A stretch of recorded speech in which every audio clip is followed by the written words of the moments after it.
అందరికీ నమస్కారం. ఈరోజు మీ అందరికీ నేను వినిపించబోయే కథ మా అమ్మే మహారాణి. రచయిత రేణుక జలదంకి గారు. ఇక కథలోకి వెళితే, ఏమిట్రా మీరంటున్నది? ఒక్కసారిగా నిర్ఘాంతపోయింది సుజాత. తప్పేముందమ్మా, నువ్వు కాస్త ఆలోచించు. శృతి పెళ్ళి అయ్యే వరకు ఓపిక పడితే చాలు. ఆ తర్వాత ఆయన దారిన ఆయన వెళ్తారు.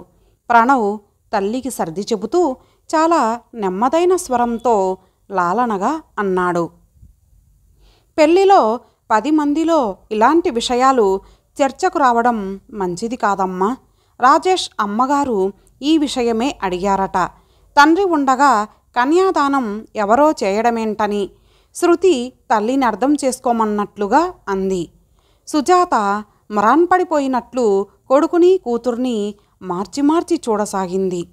ఇప్పుడు నా పెళ్ళికి దయాకర్ బాబాయ్ వాళ్ళనో శకుంతల పెద్దమ్మ వాళ్ళనో పీటల మీద కూర్చొని కన్యాదానం చేయమని అడగాలి.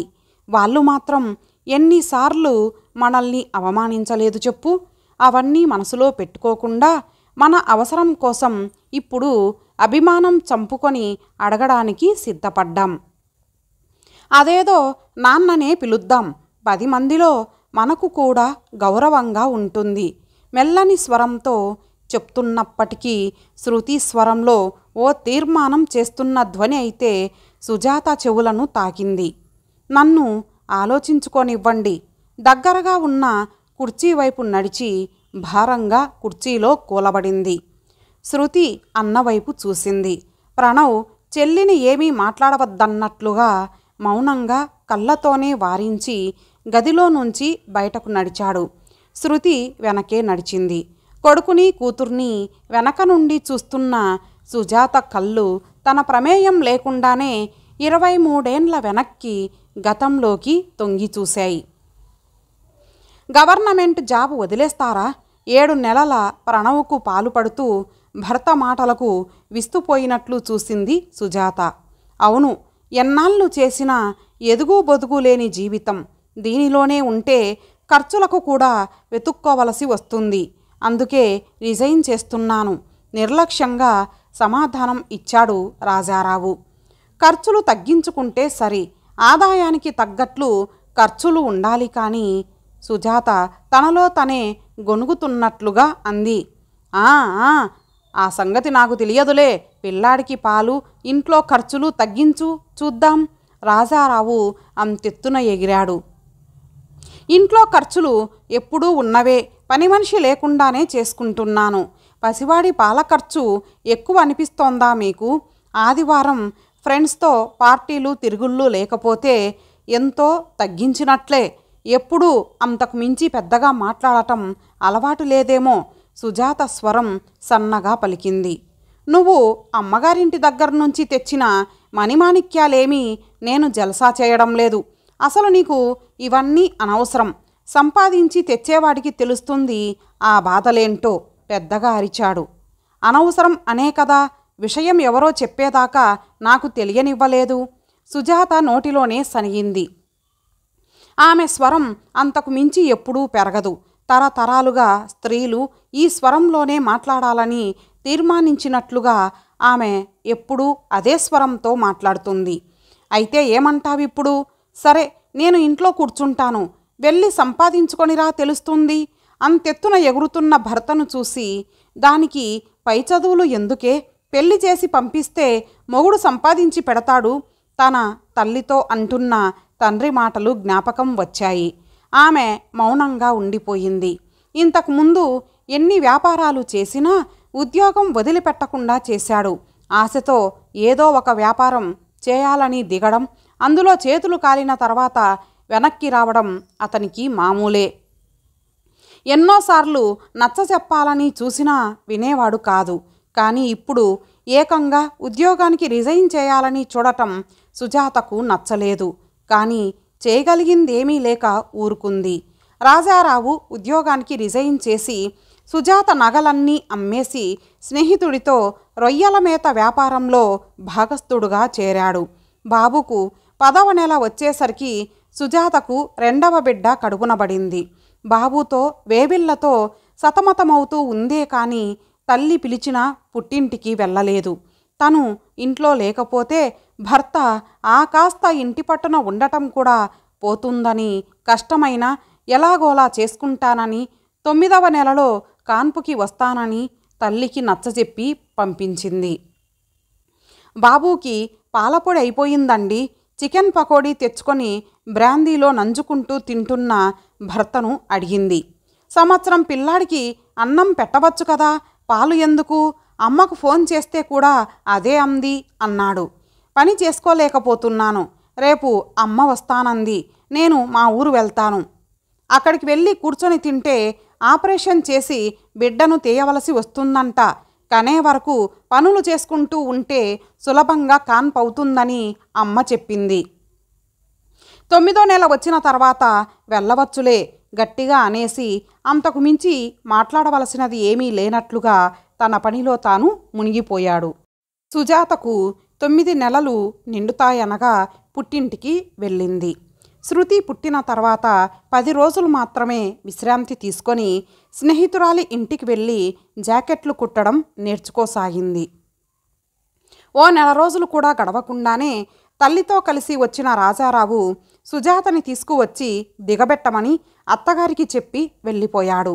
తల్లితో కలిసి పిల్లలను తీసుకొని ఇంటికి వచ్చిన సుజాతకు ఇల్లు కొత్తగా కనిపించింది. వంటింట్లో వస్తువులు స్థానాలు మారి ఉన్నాయి. తనకు తెలిసినంతవరకు రాజారావుకు టీ పెట్టుకోవడం కూడా చేత కాదు. అన్నీ బయట హోటల్కు వెళ్ళి తాగవలసిందే, తినవలసిందే. తల్లిని పిల్లల్ని చూసుకోమని చెప్పి ఇల్లు కాస్త సర్దుకోసాగింది. బెడ్ సర్దుతున్నప్పుడు దిండు కింద కనిపించిన చిన్న గాజు ముక్క, దువ్వెనలో చిక్కుకున్న వెంట్రుకలు సందేహం కలిగించినా తను లేనప్పుడు ఎవరైనా బంధువులు వచ్చారేమో అనుకుంది. భార్య పిల్లలు వచ్చారని తెలిసినా పొద్దుపోయి ఇంటికి చేరుకున్న రాజారావుతో భోజనం చేసి నిద్రపోయే ముందు తన సందేహాన్ని చిన్నగా వ్యక్తం చేసింది. నేను లేనప్పుడు అత్తయ్య కానీ ఎవరైనా బంధువులు కానీ వచ్చారా? రాజారావు ఉలిక్కిపడటం సుజాత దృష్టిని దాటిపోలేదు. ఎవరూ రాలేదే, ముక్తసరిగా అంటూ పక్కకు తిరిగి పడుకున్నాడు. సుజాతకు ఇంకేం మాట్లాడాలో అర్థం కాలేదు. తల్లి 10 రోజులుండి వెళ్ళిపోయింది. రాజారావు కోసం వచ్చిపోయే మనుషుల్ని చూసిన తర్వాత సుజాతకు ఆ 10 రోజులకే ఓ విషయం అర్థమైంది. ఏం చేశాడో కానీ భర్త బాగా అప్పుల పాలయ్యాడు. పిల్లలను చూసుకోవడంలో నిమగ్నమై కొన్ని విషయాలు ఆలోచించడానికి కూడా సమయం లేనట్లుగా ఉన్న సుజాతకు ఓ రోజు పక్కింటావిడ చెప్పాలా వద్దా అని చెప్పిన విషయాలు మరింత బాధ కలిగించాయి. మనసులో ఉంచుకో సుజాత, జాగ్రత్త పడతావని చెప్తున్నా.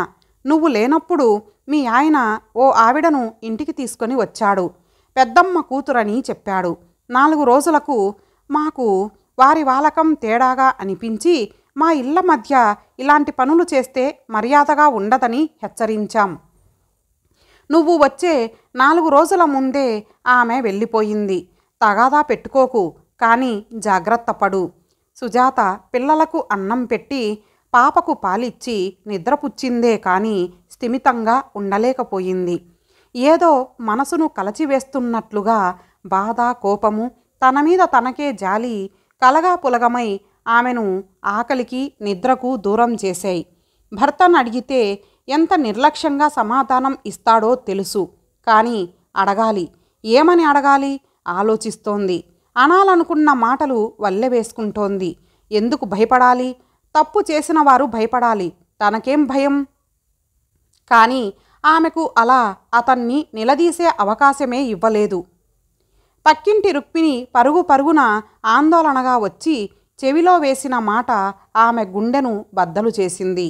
మీ ఆయన పక్క వీధిలో టిఫిన్ సెంటర్ ఆవిడ ఇద్దరూ కలిసి ఎక్కడికో వెళ్ళిపోయారట. ఇద్దరూ కలిసి అప్పులు చేశారని చెప్పుకుంటున్నారు. భర్తలో ఎన్ని అవలక్షణాలు ఉన్నా ఇంత పని చేస్తాడని మాత్రం ఊహించలేదు. ఆదమరచి అమాయకంగా నిద్రపోతున్న పసిపిల్లల వైపు చూసింది. రేపు ఈ మాట తలచుకుంటేనే కాళ్ళు గజగజ వనకసాగాయి. కళ్ళ వెంబడి నీళ్లు కారిపోతుంటే నిర్వికారంగా నిస్తేజంగా చూస్తున్న సుజాతను చూసి రుక్మిణి చెలించిపోయింది. ధైర్యం చెప్పి సుజాత తల్లిదండ్రులకు ఫోన్ చేసి పిలిపించి ఆమెను వారికి అప్పగించి వెళ్ళిపోయింది. ఇంటి కాగితాలు తనఖా పెట్టించుకొని అప్పు ఇచ్చిన వారు సుజాత పరిస్థితి చూసి జాలిపడి ఇల్లు ఖాళీ చేయడానికి ఓ నెల రోజులు గడువు ఇచ్చి వెళ్ళిపోయారు. అప్పుల వాళ్ళు నానా తిట్లు తిట్టి తిట్టి అలసిపోయి చుట్టుపక్కల వారు సర్ది చెప్పడంతో వెళ్ళిపోయారు. అత్తగారికి ఆడపడుచుకు కబురు పెట్టినా పట్టించుకోకపోవడంతో 10 రోజుల్లోనే ఇల్లు ఖాళీ చేసి సుజాత 2 పిల్లలతో పుట్టింటికి చేరింది. తల్లిదండ్రులకు సుజాత జీవితం ప్రశ్నార్థకంగా మారింది. అత్యవసర చదువుతో ఏం చేసి 2 పిల్లలను పోషించగలదు? తాము ఉన్నంత వరకు తమకు వచ్చే పెన్షన్తో ఎలాగోలా నెట్టుకురాగలరు. తదనంతరం సుజాత పరిస్థితి ఏంటి? రిటైర్ అయిన తర్వాత వచ్చిన డబ్బుతో సుజాతకు బంగారం పెట్టి వీలైనంత ఘనంగా పెళ్లి చేశారు. అల్లుడు ప్రభుత్వ ఉద్యోగస్తుడు. కూతురి జీవితం సాఫీగా సాగిపోతుందనుకున్నారు. అల్లుడు కూతుర్ని బాధ పెడుతున్నా తప్పదు కదా అని తప్ప ఆలోచించని సగటు మనుషులు వారు. ఇప్పుడు ఉన్న పలానా ఇంత కష్టం కన్న హృదయాలు సుజాత గురించి ఆలోచిస్తుంటే సుజాత తల్లి హృదయం పిల్లల గురించి ఆలోచించసాగింది. ఏం చేయాలి ఏం చేయాలి ఏం చేయాలి? విచిత్రంగా ఆమె మనసు తనను వదిలి వెళ్ళిన భర్త గురించి ఒక్క క్షణం కూడా ఆలోచించడం లేదు. పిల్లల పోషణ, వారి చదువుల కోసం ఏం చేయాలి? ఇదే ఆలోచన. పుట్టి పెరిగిన ఈ 25 సంవత్సరాలలో తనను తాను పోషించుకోవడానికి అవసరమైన విద్యే తను నేర్చుకోలేదా? తన 10వ తరగతి చదువు తనకు ఉద్యోగాన్ని ఇవ్వకపోవచ్చు, కానీ ఇంకేమీ చేయలేదా? ఏమైనా మన సుజాత చేసిన పచ్చళ్ళ ముందు బిర్యానీలు కూడా దిగదుడిపే తండ్రి భోజనం చేస్తూ మెచ్చుకుంటూ ఉంటే సుజాతకు చటుక్కున ఆలోచన తట్టింది. అనుకున్నదే తడవుగా తల్లిదండ్రులతో తన ఆలోచన చెప్పింది. నువ్వు కష్టపడతావా తల్లి? నేను ఉన్నంత వరకు నీకు నీ పిల్లలకు ఏ కష్టం రానివ్వను. తండ్రి కళ్ళనీళ్లు పెట్టుకున్నాడు. ఆడపిల్ల గడప దాటకూడదు, కష్టం చేయకూడదు. కాలానుగుణంగా తండ్రి, భర్త, కొడుకు పోషణలోనే ఉండాలని నియమం ఉందా నాన్న? అలాంటి నియమాలే కదా నన్ను ఈరోజు ఈ స్థితిలో నిలబెట్టాయి. ఇప్పటికైనా నన్ను నా కాళ్ళ మీద బతకనివ్వండి, సుజాత ఖచ్చితంగా చెప్పింది. బజారు నుండి అవసరమైన సరుకులు తెప్పించింది. మొదట కొద్ది మోతాదులో పచ్చళ్ళు పెట్టి చిన్న చిన్న శాంపిల్ ప్యాకెట్లు చేసి షాపులలో ఇచ్చి వచ్చింది. వద్దమ్మా, ఉన్న పచ్చళ్ళే అమ్ముడు కాక చస్తున్నాం. షాపు యజమాని విసుగ్గా అన్న మాటలకు చిరునవ్వుతో ఎప్పుడైనా అవసరమైతే చెప్పండి అని ఫోన్ నెంబర్ ఇచ్చేది. క్రమేణా చిన్న చిన్న ఆర్డర్లు రాసాగాయి. పచ్చళ్ళతో పాటు భోజనాలు వండి ఉద్యోగస్తులకు క్యారియర్లు ప్యాక్ చేసి పంపించడం ప్రారంభించింది. నాణ్యమైన సరుకులతో జాగ్రత్తగా ఎలాంటి పొరపాట్లు జరగకుండా చూసుకునేది. రాముడితో పాటు రావణాసురులు, సుమిత్రతో పాటు శూర్పణఖలు పుట్టిన నేల ఇది. అలాంటి వారు ఎదురైనా చాలా మర్యాదగా సమాధానం ఇచ్చేది. ఆ ఓర్పు రావడానికి కారణమైన భర్తకు మనసులోనే ఓ నమస్కారం పెట్టేది. క్యాటరింగ్ నుండి పెద్ద హోటల్ పెట్టే స్థాయికి ఎదిగింది. పనివారిని, నమ్మకస్తులను పెట్టుకుంది అనే కంటే ఆమె మంచితనం వల్ల వారే నమ్మకస్తులుగా అయ్యారు అనడం సమంజసమేమో. దూరమైన బంధువులు దగ్గరయ్యారు. పిల్లలు పెద్దవాళ్ళయ్యారు. తల్లిదండ్రులు కాలగర్భంలో కలిసిపోయారు. రాజారావు ఆమెతో కలిసి ఎక్కడ ఉంటున్నాడో తెలిసినా సుజాత పట్టించుకోలేదు.